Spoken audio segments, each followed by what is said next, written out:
तो दोस्तों good morning. जैसा कि अगले दिन हम लोग व्यंजन पर चर्चा किए थे, उसी प्रकरण को आगे बढ़ाते हुए आज हम लोग व्यंजन के प्रकार को देखेंगे। हम लोग का टॉपिक है व्यंजन के प्रकार। साधारण तौर पर देखें तो हम लोग व्यंजन को 3 भागों में बांट देते हैं और इसके प्रकार को पहला जो होता है वह होता है उच्चारण के आधार पर,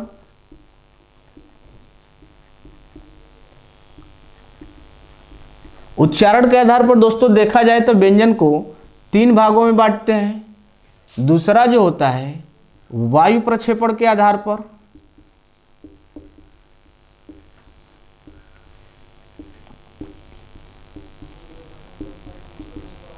वायु प्रक्षेपण के आधार पर 2 प्रकार, और तीसरा नाद, नाद के आधार पर। नाद के आधार पर भी व्यंजन को 2 भागों में बांटते हैं। उच्चारण के आधार पर जैसा आप लोग अगले दिन हम लोग पढ़ लिए थे, जब व्यंजन बताए थे आप लोग को, तो उसी समय इसको बताया गया था कि यह मुख्यतः 3 प्रकार के होते हैं, जिसमें पहला जो होता है स्पर्श व्यंजन,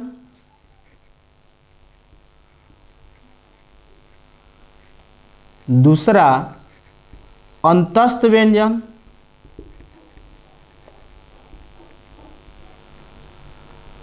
और तीसरा इसका जो प्रकार होता है वह होता है ऊष्म व्यंजन। जैसे अगले दिन हम लोग पढ़े थे कि स्पर्श व्यंजन की संख्या टोटल कितनी होती है, तो यह 25 होती है, अंतस्थ 4 और ऊष्म 4। टोटल देखा जाए तो इसकी संख्या 33, जिन्हें हम लोग मूल व्यंजन के नाम से जानते हैं। कुछ दोस्तों का प्रश्न रहता है कि सर जो संयुक्त व्यंजन है उसको इस श्रेणी में नहीं रख सकते, तो आप रख सकते हैं, लेकिन यहाँ तक ये मूल व्यंजन है। इसके आगे यदि आपसे पूछा जाए कि कुल व्यंजन की संख्या कितनी है, तो तब आप बताएंगे कि ये 39 होती है। जैसे मूल व्यंजन 33 हो गए, संयुक्त व्यंजन इसमें 4 जोड़ लेंगे और द्विगुण या उत्क्षिप्त को जोड़ लेंगे, तो यह टोटल 36 और 6 39 हो जाते हैं। यहाँ तक तो अगले दिन ही हो गया था। अब हम लोग विस्तृत रूप से वायु प्रक्षेपण के आधार पर व्यंजन का प्रकार देखते हैं।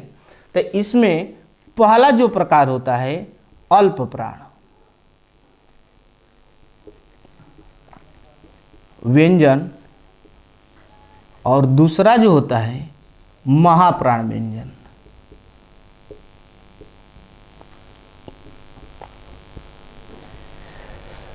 जैसा कि श्याम सुंदर इन शब्दों से आप लोग थोड़ा धैर्य बनाकर रखें और विश्वास करें। मैं वादा करता हूं कि आप लोगों को किसी भी विषय वस्तु को रटने की जरूरत नहीं होगी। 100% आप लोग उस शब्द से ही उसका मीनिंग निकाल लेंगे। जैसे नाम से ही स्पष्ट है, हम लोग रटने लगते हैं कि अल्प प्राण में पहला, तीसरा और 5वां वर्ड आता है। ऐसा कुछ नहीं है, बस देखें नाम ये अल्प और प्राण। अल्प मीन्स कम, बहुत अच्छा लगी कि अल्प मीन्स कम, और प्राण मतलब वायु। वायु का प्रवाची प्राण होता है। और व्यंजन अर्थात वे वर्ण या वे व्यंजन जिनके उच्चारण में बहुत कम समय या जिनके उच्चारण करते समय मुख से कम वायु निकले, उसको अल्प प्राण बोलेंगे। वे वर्ण जिनके उच्चारण करते समय आपके मुख से कम वायु निकले, उसे अल्प प्राण व्यंजन कहते हैं। इसमें पहचान का तरीका होता है, जैसे कि अन्य किताबों में देखेंगे तो इसके कौन कौन से वर्ण हैं वो दिखाया जाता है कि प्रत्येक वर्ग का प्रथम, द्वितीय,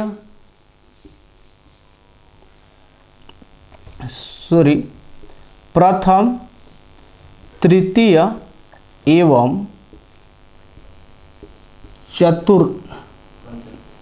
तृतीय एवं पंचम वर्ण अल्प प्राण में आते हैं तथा अंतस्थ व्यंजन। अब इसको रटना नहीं है सर जी, अब प्रथम तृतीय और पंचम वर्ण दे दिया गया तो इसको भी अब आप बार बार रटते हैं। इसको बहुत आसान तरीका है, आप जान सकते हैं और कभी जीवन में रटने की ज़रूरत नहीं होगी।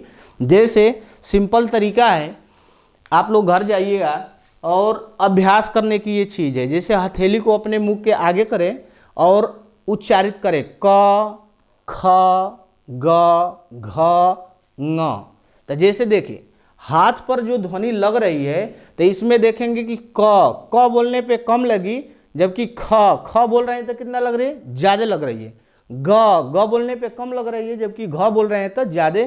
फिर ङ का उच्चारण कर रहे हैं आप तो इसमें कम लग रही है। तो जिसमें कम लगेगी अल्प प्राण और जिसमें ज़्यादा लगेगी महाप्राण। तो अब इसमें आता जैसे क पे कम लग रही है तो क किस में आएगा, अल्प प्राण में। क फिर ग फिर ङ। इसी तरह से चवर्ग में जाएंगे तो चवर्ग का भी पहला तीसरा और पांचवा वर्ण आ जाएगा। तो यानी कि च ज और य। सेम इसी तरह से टवर्ग में जाएंगे तो ट ड ड़।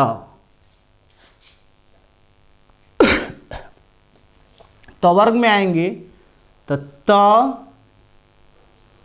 द न। पवर्ग में आएंगे प ब म। और सभी अंतस्थ। अंतस्थ में कौन कौन से आते हैं, य र ल और व। तो ये वर्ड आते हैं अल्प प्राण व्यंजन में।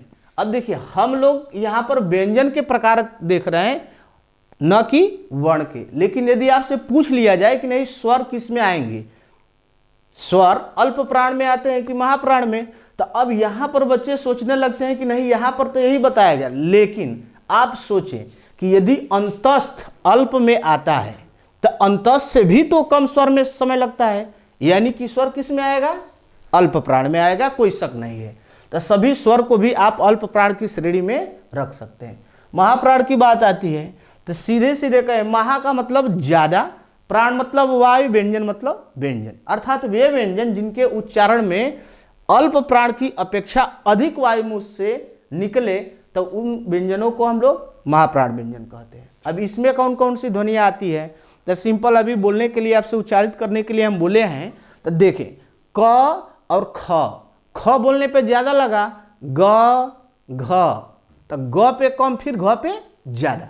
यानी कि द्वितीय और चतुर्थ वर्ण पे वायु आपके हथेली पे ज़्यादा लग रही है, यानी कि इसमें ज़्यादा वायु आपके मुख से निकली।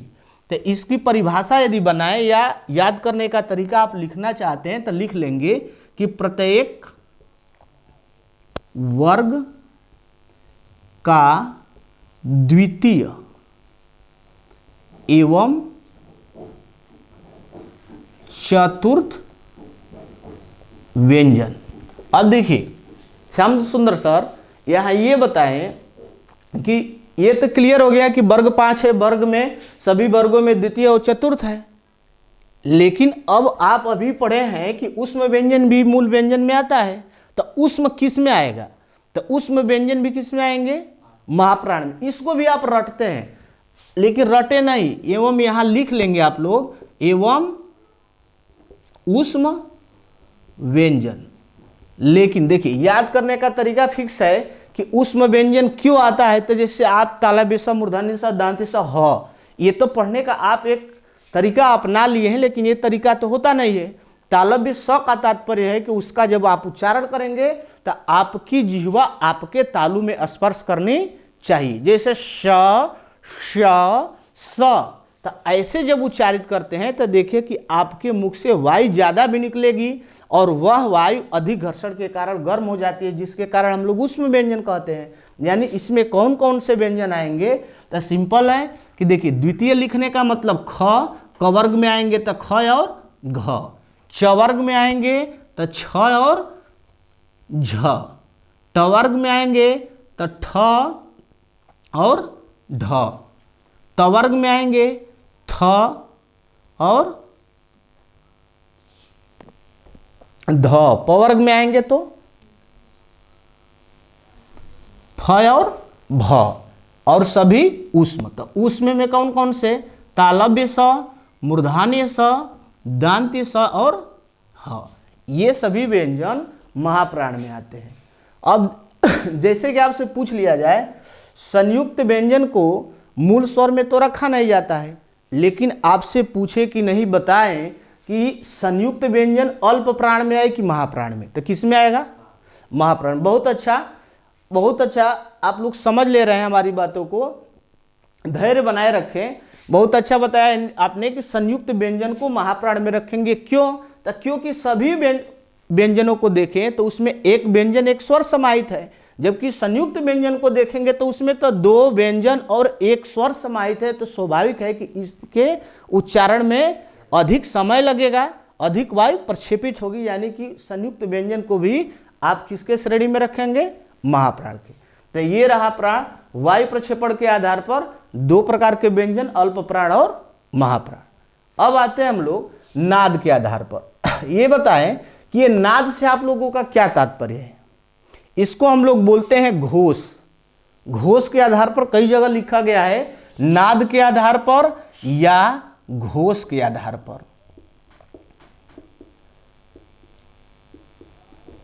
देखिए, नाद भी देता है, घोष भी देता है। नाद का तात्पर्य किससे होता है?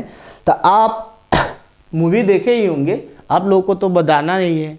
जैसे अभी पीछे पद्मावती मूवी आई थी, बहुत हिट हुई थी। तो पद्मावती में आप देखें कि जब युद्ध लगना होता है तो क्या होता है? नगाड़ा बजाया जा रहा है। तो नगाड़ा बजता है तो नगाड़े से जो ध्वनि निकलती है वह ध्वनि क्या करती है?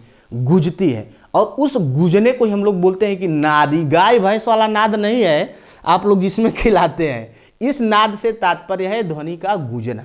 तो जब हम बोल रहे हैं, जब उच्चारण करते हैं किसी वर्ण का, तो आप क्या देखते हैं? ये देखते हैं कि जैसे हम बोल रहे हैं क, ख, तो ये ध्वनि गूंज रही है ना। इतना ही नहीं, जैसे ओम का उच्चारण करते हैं तो ओम, अब ये ध्वनि गूंज रही है, तो इसी गूंजने को हम लोग नाद बोलते हैं। तो इस नाद को देखा जाए दोस्तों, तो इसके आधार पर दो प्रकार के व्यंजन होते हैं। पहला जो होता है आप लिख ले अघोष, और दूसरा जो होता है वो लिख लें सघोष। अघोष और सघोष याद करने के लिए तो जीवन में कभी आप भूल ही नहीं सकते हैं। हम वादा करते हैं कि आप जीवन में नहीं भूलेंगे, क्योंकि 1200 आप लोगों को पता है कि 100 कितना होता है? 12। अरे नहीं यार, 1200 का मतलब 100 तो तीन होता है, तलव्य स, मूर्धन्य स और दांत्य स। 1200 नहीं होता है। लेकिन इसका मीनिंग क्या है? तो इसके मीनिंग को हम आपको थोड़ा सा इधर लेकर आते हैं कि 1200 लिखने का तरीका क्या है या 1200 का मतलब क्या है। तो जैसे आपको बताया जाता है, किसी भी वर्ग के वर्णों को लिखते हैं, जैसे क, ख, ग, घ और ङ, ये 5 लिख दिए हैं। नंबरिंग करें, जैसे अभी इसमें हम बताए हैं कि प्रथम, तृतीय और पंचम वर्ण क्या होते हैं? सदैव अल्प प्राण होते हैं। द्वितीय और चतुर्थ वर्ण क्या होते हैं? सदैव महाप्राण होते हैं। तो इनका नंबरिंग कर लेंगे तभी न पता चलेगा प्रथम, द्वितीय, तृतीय कौन है। तो प्रथम, द्वितीय, तृतीय, चतुर्थ और पंचम, ये 5 वर्ण हो गए। तो अब इसमें से यदि इन दो नंबरों को एक साथ हम लोग ले लें तो कौन सा अंक बनेगा? 12। इसी को हम 12 लिख दिए। ये याद करने का एक तरीका हो गया आप लोगों के लिए, 60 हो गया। और कभी आप भूले ना, बस इसीलिए लिखा गया है। 1200 याद रखें। अघोष क्या है? तो 1200। और सघोष क्या है? तो इन 1200 को छोड़ करके सभी सघोष हैं। अब यानी इसमें कौन कौन सा वर्ण आएगा? तो प्रत्येक वर्ग का प्रथम और द्वितीय वर्ण क्या होंगे? अघोष होंगे। यानी कि प्रत्येक वर्ग का, क वर्ग का लेंगे तो क और ख, च वर्ग में लेंगे तो च, छ, ट वर्ग में लेंगे तो ट, ठ, त वर्ग में लेंगे तो त और थ, ये प वर्ग में लेंगे तो प, फ। अब स की बात है तो स कितना? 3। यही स होता है ना। तो इतने वर्ण आते हैं अघोष में। अब 1200 बस याद रखना है। शेष जो भी वर्ण है, अब शेष छोड़ देने का तात्पर्य यह है दोस्तों कि देखिए 1200 तो लिखे हैं, लेकिन 60 यदि आप यादें करना चाहें तो इन 3 अंकों को एक साथ मिला ले तो संख्या कौन सी बनेगी? 345। तो आप चाहें तो 345 लिख लें। अब ये समझने का तरीका है, या आपके दिमाग में होना चाहिए कि 345 लिखने का मतलब तृतीय, चतुर्थ और पंचम वर्ण। अब देखिए इसमें तो 1200 हो गया, लेकिन मूल व्यंजन में अंतस्थ और एक काकल्य वर्ण ह जो है इसमें छूट गया है। तो यानी कि प्लस और क्या आएगा? तो सभी ऊष्म व्यंजन।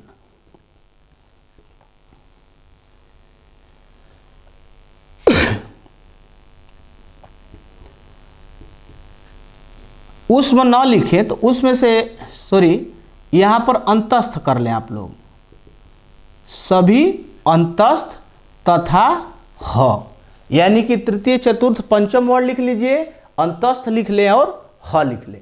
तो तृतीय, चतुर्थ, पंचम लिखेंगे तो क वर्ग में लिखते हैं, तो शुरू कहाँ से करेंगे? ग से, ग, घ और ङ।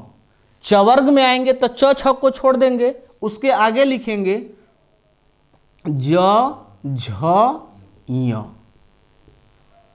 अब आ जाए ट वर्ग में तो ट, ठ को छोड़ दें, अब शुरू होगा ड, ढ, ड़। त वर्ग में आते हैं तो त, थ को छोड़ दें, द, ध, न। प वर्ग में आएंगे तो प, फ छोड़ दें, इसमें लिख लेंगे हम लोग ब, भ, म। अंतस्थ आता ही है, अंतस्थ का मतलब य, र, ल, व, और ऊष्म व्यंजन में जो ह बचा है तो यहाँ तो ह लिखे नहीं है, तो वह एक ह यहाँ पर आ जाते हैं, जिसे हम लोग हिंदी व्याकरण में काकल्य वर्ण के नाम से जानते हैं। तो ये रहा आपके व्यंजन का प्रकार। ये दिमाग में रखेंगे कि ये हमारे व्यंजनों का प्रकार होता है। इसके साथ साथ आप दिमाग में रखेंगे कि जिसे हम लोग उत्क्षिप्त कहते हैं, तो अब हम लोग उत्क्षिप्त क्यों कहते हैं, तो अब इसके आगे चर्चा करते हैं। अब इसके आगे देखते हैं, कर देंगे। दोस्तों आज हम लोग वर्ण में लगने वाले बिंदु पे चर्चा करेंगे। जैसा कि हम देखते हैं कि कभी कभी वर्णों में बिंदु का प्रयोग ऊपर होता है, कभी दाएं होता है, कभी बाएं होता है, कभी नीचे होता है। आखिर इसका महत्व क्या है, इसको हम लोग देखते हैं। तो इसे हम लोग कह सकते हैं कि वर्ण में लगने वाले बिंदु, एक प्रकरण बना ले या टॉपिक बना ले आप लोग। वर्ण में लगने वाले बिंदु चिन्ह का महत्व।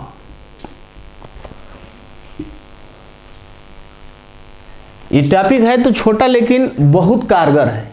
जैसा कि हम लोग देखते हैं, सपोज डेट मान ले कि ये एक वर्ण है, तो कभी कभी बिंदी इसके ऊपर लगती है, कभी दाएं लगती है, कभी बाएं लग जाती है और कभी नीचे लग जाती है। तो आखिर इनके बिंदु का भिन्न भिन्न तरीके से प्रयोग होने का महत्व क्या होता है, प्रयोग क्या होता है, कारण क्या होता है, तो इसको हम लोग देखें। जैसे कि शुरू करते हैं हम लोग ऊपर से ही। जैसे कभी कभी आपने देखा है कि ये बिंदु ऊपर लगता है, तो ये दिमाग में रखेंगे कि ये जब ऊपर लगेगा, तो जैसे हम स्वर पढ़े हैं तो स्वर में एक शब्द सुने होंगे अयोगवाह। हमारे दोस्त बताते हैं कि अयोगवाह की संख्या कितनी है? 2 है। और बहुत अच्छी बात है कि आप बताएं कि अयोगवाह की संख्या 2 है, लेकिन ये नहीं कोई बता पाता है कि अयोगवाह कहते किसे है। तो इसको देखें, इसे तोड़ दें तो अ, योग, आ प्लस वाह, 3 शब्द है। अ मने न हो, योग मने जोड़ से, वाह मने वहन, अर्थात वे वर्ण जिनका वहन न हो तो किसके कारण? व्यंजन के कारण। अर्थात वे वर्ण जिनका वहन या जिनका प्रयोग व्यंजन के साथ न होता हो, उन्हीं को हम लोग अयोगवाह कहते हैं। अब यह एक समस्यात्मक प्रश्न है कि बच्चे कहते हैं कि ऐसा कैसे हो सकता है। तो यह सत्य है। यह सत्य इसलिए है कि जैसे आप पढ़े हैं स्वर, स्वर की संख्या कितनी? 11।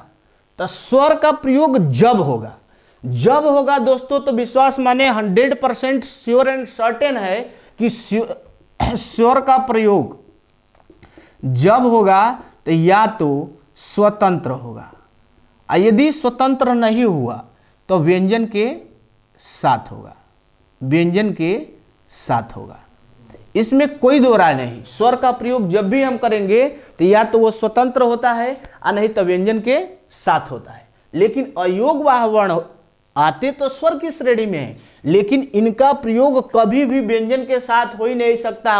अयोग और वाह अर्थात वे वर्ण जिनका वहन व्यंजन के साथ संभव न हो उसे अयोगवाह कहते हैं। अयोगवाह की खासियत होती है कि जब ये लगेंगे स्वर के साथ लगेंगे, जब लगेगा स्वर के साथ ही लगेगा।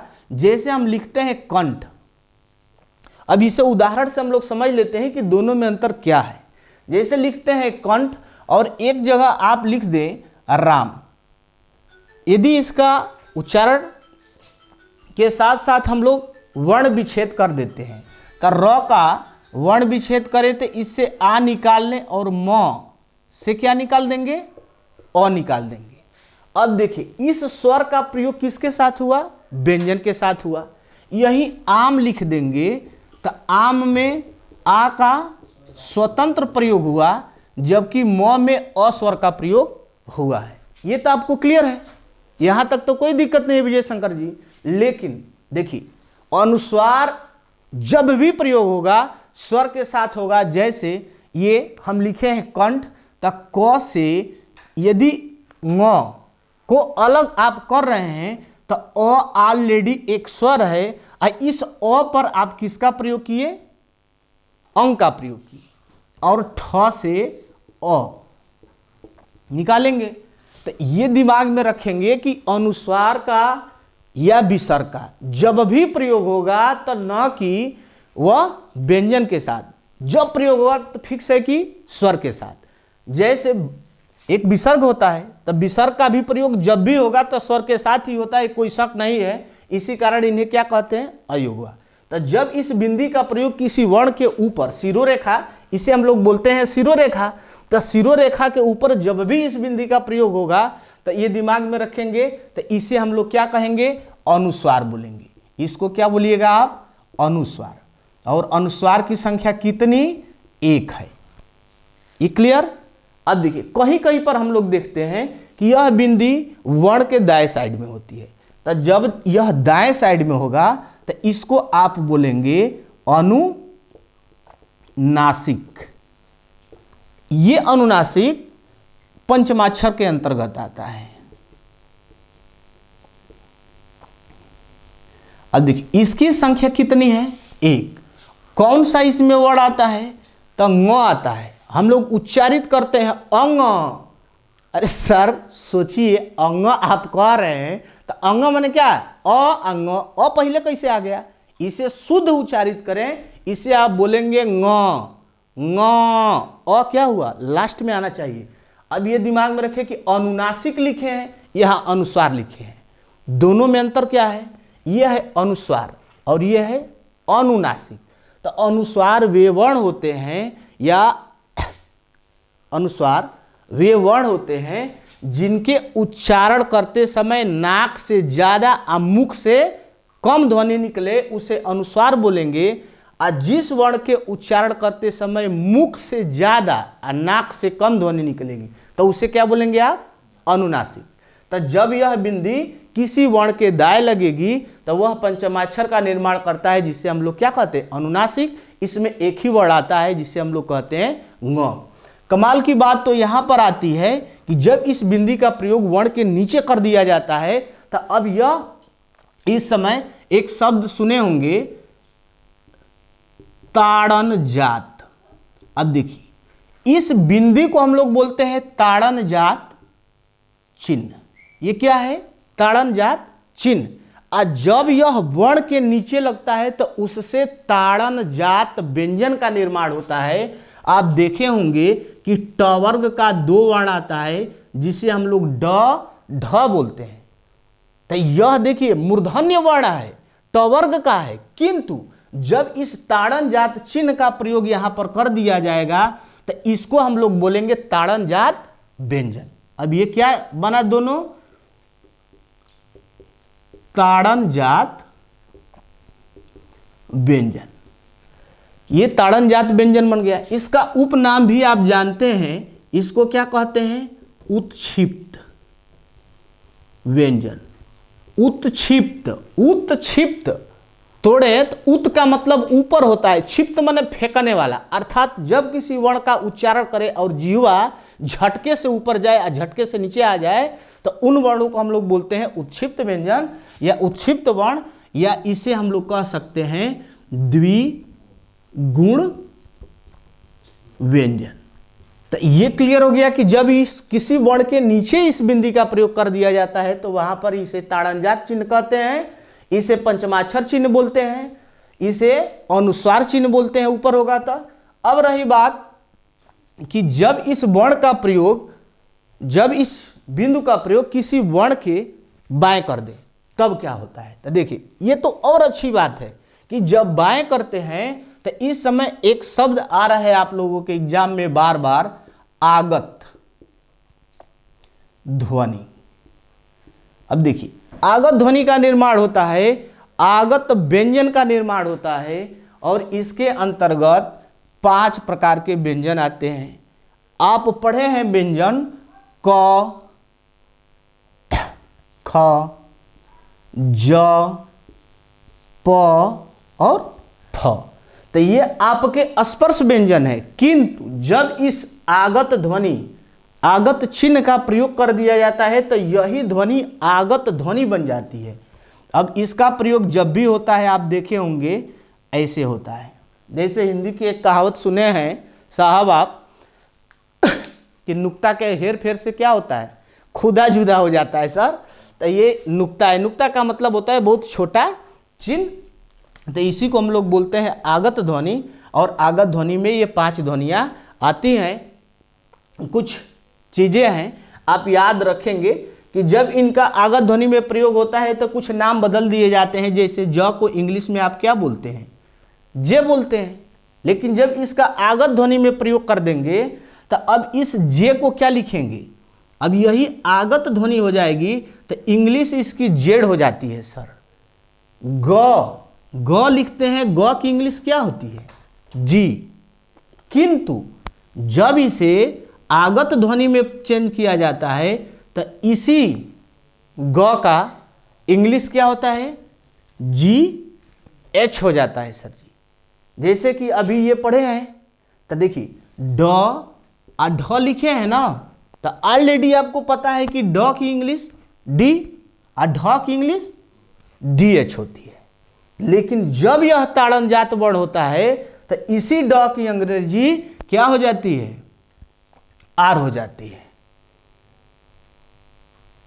और ढ की अंग्रेजी आर एच हो जाती है।